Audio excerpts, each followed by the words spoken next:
A paz seja convosco, povo de Deus, que a graça do Senhor seja sobre sua vida. Hoje nós estamos aqui para compartilhar mais um momento dinâmica do reino, um momento de reflexão para o nosso crescimento espiritual.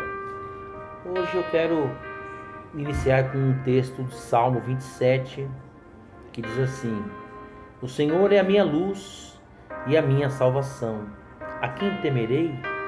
O Senhor é a força da minha vida, de quem me recearei? A Bíblia Sagrada, irmãos, existe em mais de 360 versículos que diz: não temas.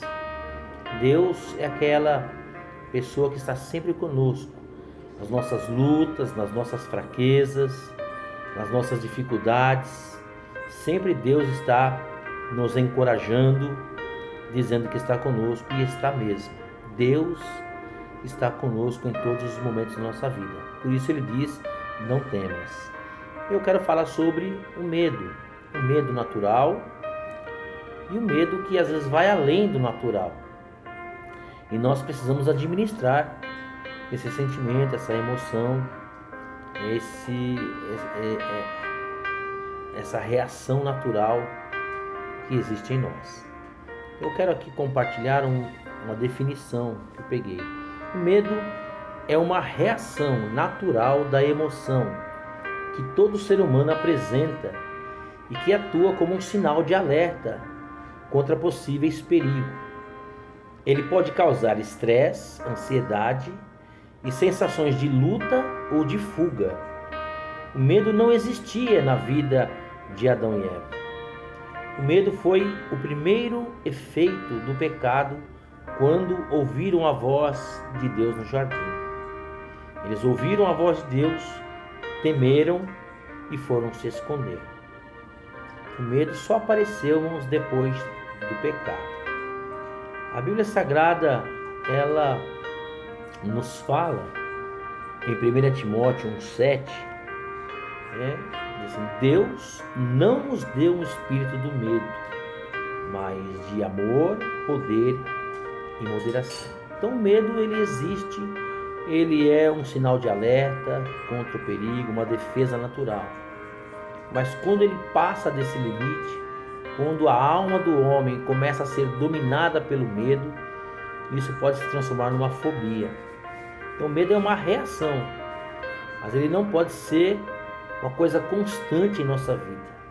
E hoje eu quero então compartilhar de dois personagens bíblicos que, por causa do medo, criaram grandes dificuldades nas suas vidas. A primeira foi Abraão. Abraão, quando houve uma fome, ele então desceu para o Egito. E no meio do caminho ele disse para a sua esposa: olha, lá vai ter homens que vai se interessar por você, porque você é bonita e formosa. Eu quero te pedir um favor. Você diz que você é minha irmã, não diz que você é minha esposa. E aquele medo que estava tomando conta de Abraão, parece que aquilo acabou acontecendo. Esse medo foi como que uma profecia. Então medo é acreditar em possíveis desgraças ou problemas que ainda não aconteceu, mas que pode acontecer. Esse medo tomou conta de Abraão de tal maneira que acabou acontecendo. Chegando lá no Egito, a Bíblia diz que então Faraó tomou a mulher de Abraão como esposa. E Abraão ficou todo embaralhado, ficou com problema, e Deus precisou intervir. Então veja, irmãos, que antes de acontecer, Abraão já estava com medo do que viria a acontecer. Olha só que interessante. Então parece que o medo foi como uma profecia contra a própria vida de Abraão. O medo trouxe à existência o que Abraão temia.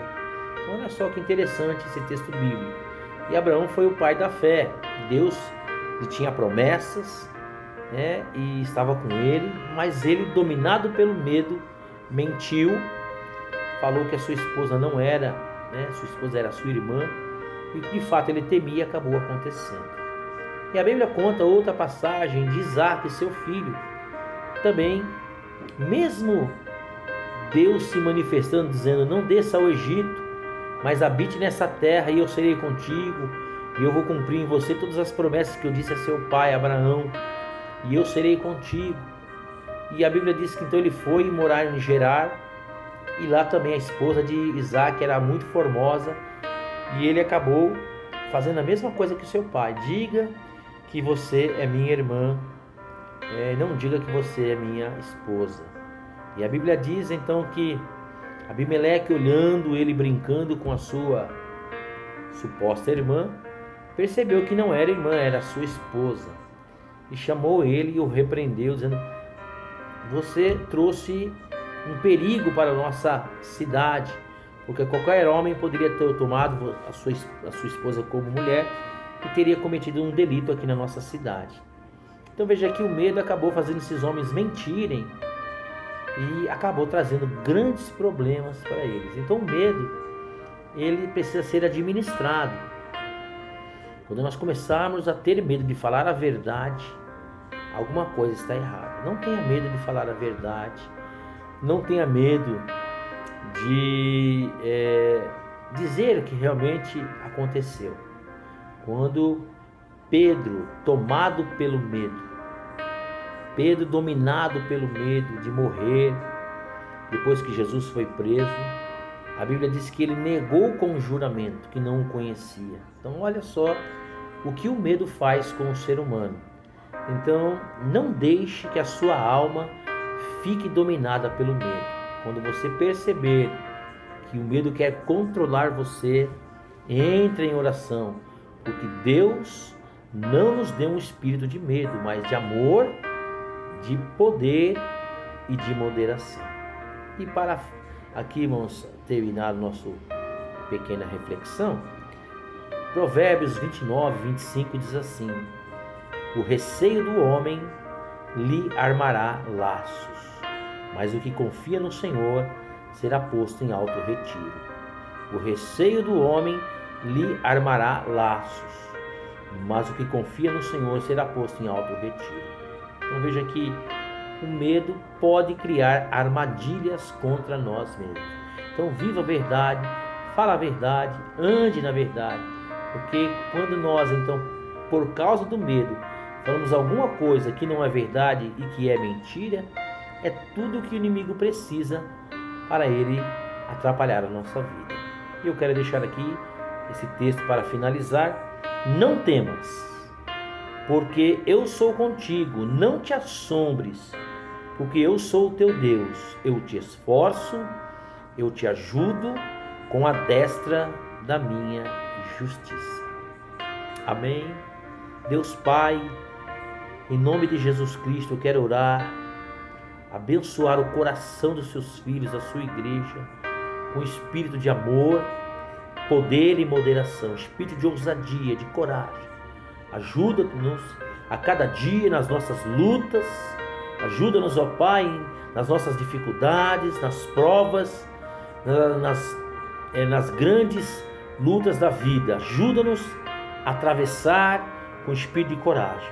Longe de nós a depressão, longe de nós o estresse, a fadiga, o desânimo, a incredulidade.